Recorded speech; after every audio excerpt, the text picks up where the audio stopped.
নমস্কার, কেমন আছে সবাই? আশা করছি সবাই খুব ভালো আছে। তোমাদের আশীর্বাদে আমিও ভালো আছি। তো আজকের ব্লগে তোমাদেরকে অনেক, অনেক স্বাগত। আজকের ব্লগটা শুরু করছি আগের দিন রাত্রিবেলা থেকে। আর সব সবজিগুলো আমি এখানে কেটে নিয়েছি। কারণ কাল হচ্ছে সরস্বতী পুজো। আর সরস্বতী পুজো উপলক্ষে আমাদের যে ঠান্ডা খাওয়াটা হয় শীতলা ষষ্ঠী পরের দিনে। তো সেই জন্য অনেক কিছুই রান্না করতে হবে। আর দেখলাম সকাল সকাল উঠে পুজোর জোগাড় আছে হবে না। তো সেই জন্য সবজিগুলো সব কেটে রাখলাম। আর আগের দিন থেকে ও সব বাজার করে নিয়ে এসছে, ফুল ফল কলা গাছ এগুলো। আর এখানে মালাগুলো রেখে দেওয়া হয়েছে, কারণ নষ্ট হয়ে যাবে এক জায়গায় রাখলে। সেই জন্য এইভাবে এই মালাগুলোকে এখানে টাঙিয়ে রেখেছে। আর ফুলের কম্বিনেশনগুলো এত সুন্দর দিয়েছে, একটার পর একটা বেশ ভালো লাগছে। দেখো দেখো একসঙ্গে রাখা আছে, দেখতে খুবই সুন্দর লাগছে ফুলগুলো। তো সব এনে একদম রেডি করে রেখে দিয়েছে, কাল সকালে যেন তাড়াহুড়ো না হয়। আর এখানে আমি কেটে নিয়েছি বাঁধাকপি, মানে কালকে বাঁধাকপি রান্না হবে। আর সেগুলো আমি এক সাইডে রেখে, মানে ডাইনিং টেবিলে রেখে ঢাকা দিয়ে রাখতে হবে, কারণ আগের দিন থেকে কেটে ধুয়ে রেখে দিয়েছি। এইগুলো হচ্ছে ভাজা, কাঁচা কলা ভাজা, বেগুনি হবে, বেগুনি ভাজা, আলু ভাজা আর ভেন্ডি ভাজা। আর এখানে হচ্ছে একটু পালং শাক। পালং শাকটা বেগুন, শিম, আলু, কড়াইশুঁটি দিয়ে তরকারির মতো হবে। এটা হচ্ছে বাঁধাকপির জন্য, কড়াইশুঁটি আর আলুটা বাঁধাকপির জন্য কেটেছি। আর আমাদের সরস্বতী পুজোর স্পেশাল যেটা, সেটা হচ্ছে কলাই সিদ্ধ, যেটা গোটা সিদ্ধ বলে সবাই এখানে। মানে কলাই সিদ্ধটাকে পাঁচ রকমের কলাই দিয়ে সেটাকে আলু বেগুন এসব দিয়ে সেদ্ধ করা, শিম, মানে অনেক কিছু নিয়ম করে করতে গেলে অনেক কিছুই হয়, কিন্তু আমি ওটা নিয়ম করে করি না, এমনিই আমাদের খাবার জন্য ওটা করে দিই। তো তারপরের দিন সকালবেলা আমি রেডি হয়ে নিয়েছি আগেই। সকাল সকাল উঠে সব কাজকর্ম সেরে নিজে আগে রেডি হয়ে নিলাম, কারণ আমার দুটো পুজোর জোগাড় করতে হবে। আমার বাড়িতে একটা পুজো আর ছাদে একটা পুজো। তো ছাদের পুজোটা সবাই মিলেই হয়। প্রথমে আলপনা টালপনা দিয়ে রেডি করে এসে তারপরে সেটা পুজো হবে। তো ওখানেই যাবো করে এখন ওয়েট করছি রেডি হয়ে, যে ডাকলে আগে আলপনাটা দিয়ে আসবো, তা নাহলে শুকোবে না। ঠাকুর ওখানে বসাবে। তো সেই জন্য দেখলাম যে ওরা তো দেরি করছে ডাকতে, সবাই মিলে গেছে এখন পরিষ্কার করতে ছাদটা, তারপরে ডাকবে। তো আমি দেখলাম ততক্ষণে আমার বাড়িটা আগে রেডি করে দিই, তারপরে ওখানে যাবো।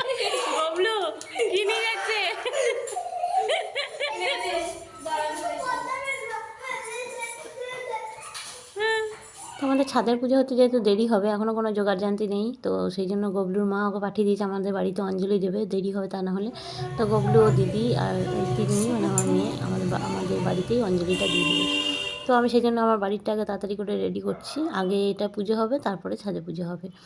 তো প্রায় আলপনা দিয়ে দিয়েছি, ওইদিকে ধূপ প্রদীপগুলো ঠিক করে রেখেছি, আর এখানে ফলগুলো কেটে নিচ্ছি।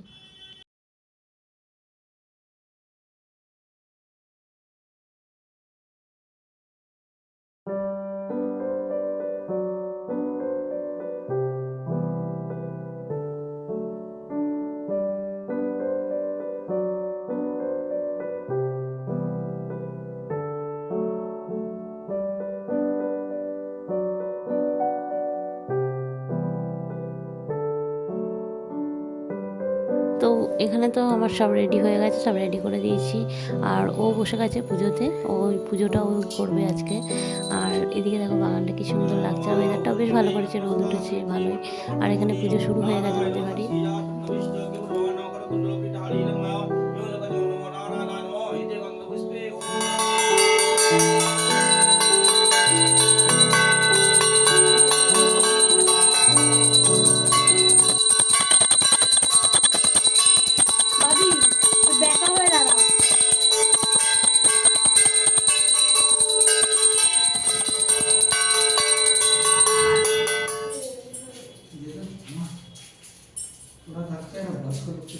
আর বাড়ির পুজো হয়ে গেল, তারপরেই চলে এলাম ছাদে। দেখলাম ছাদেরটা আগে রেডি করে দিয়ে আসি, তারপরে রান্নাবান্না শুরু করবো, কারণ রান্না করতে আরম্ভ করলে তখন আর বোধহয় আসা যাবে না। তো সেই জন্য তাড়াতাড়ি করে এসে ছাদের মধ্যে ফলগুলো কেটে যতটুকু রেডি করে দিয়ে তারপর আবার বাড়িতে এসে গেলাম। আর আগে ভাজাভুজিগুলো আগে করে নেব, তারপর শাক, তারপর সবজি এগুলো করবো। আর তার মধ্যে কলাই সিদ্ধটাও বসাতে হবে। কলাই সিদ্ধটা একটু দেরি হবে, তো সেটা ওভেনে বসাবো না, ওটা ইন্ডাকশানে বসিয়ে দেবো। তাহলে একদিকে রান্না হবে আর একদিকে কলাই সেদ্ধটা হয়ে যাবে। আর এই কলাইগুলো কালকে রাত থেকে ভিজিয়ে নিয়েছিলাম, তাহলে তাড়াতাড়ি সেদ্ধ হয়ে যাবে। আর কলাই সেদ্ধ করার জন্য, তারপর ভাত রান্নার জন্য আজকে আমাকে বড় হাঁড়ি লাগবে। বড় বড় দুটো হাঁড়ি এখান থেকে পেরে নেবো। কারণ হচ্ছে আমাদের দুদিনকার রান্না, মানে সরস্বতী পুজোর দিনের আর তারপরের দিনের।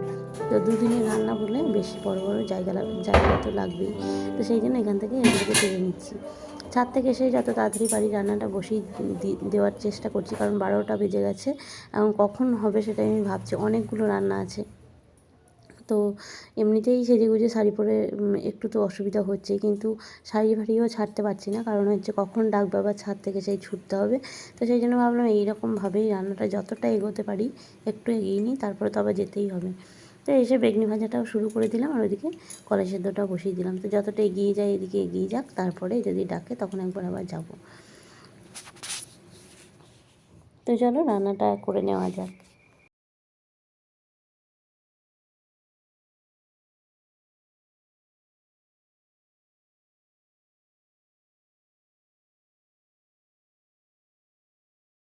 তো এদিকে ভাজাভুজিগুলো তো হয়ে গেছে, তারপরে এই শাকটা বসিয়ে দিয়েছি।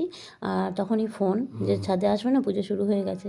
তো না করতে পারিনি, একবার যাব, তারপরে এসে এদিকে ভাতটা বসিয়ে দিয়েছি। সব অফ করে দিয়ে একবার চলে এসেছি ছাদে। কিচ্ছু হবে না,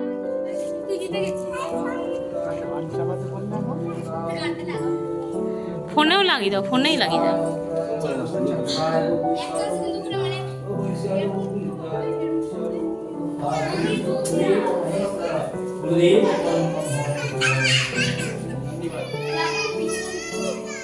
ডাকবে।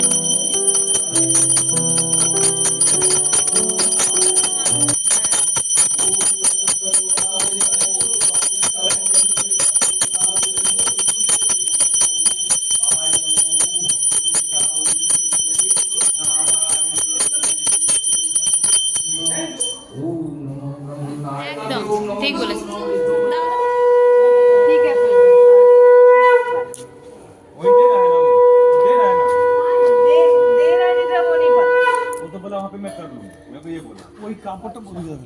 কোনটা?